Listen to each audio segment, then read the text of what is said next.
Hello বন্ধুরা, তোমরা সবাই কেমন আছো? আজকে আমি তোমাদের সঙ্গে একটি রেসিপি শেয়ার করব, সেটি হলো হিং পটল। প্রথমে তেল গরম করে তার মধ্যে একটু হলুদ দিয়ে দিলাম, দিয়ে পটলগুলো এর ভেতরে দিয়ে দিলাম, এবার নুন দিয়ে দিলাম, দিয়ে ভালো করে নাড়াচাড়া করে ভাজা ভাজা করে নিলাম। সুন্দর করে ভেজে নিয়ে এবার আস্তে আস্তে তুলে নিলাম একটা পাত্রে। এবার এই তেলের মধ্যে একটু হিং দিয়ে দিলাম, একটু গোটা জিরে দিলাম এবং একটা বাটিতে পেস্ট করে রাখা আদা, কাঁচা লঙ্কা আর একটু হলুদ দিয়ে ভালো করে গুলে নিয়ে তারপরে সেই পেস্টটা দিয়ে দিলাম। দেখো কি সুন্দর গ্রেভি হয়ে যাচ্ছে।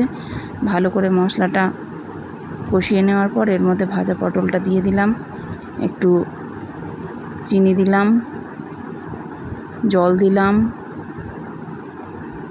আর এর মধ্যে একটু জিরের গুঁড়ো দিয়ে দিলাম। ব্যাস, ডান।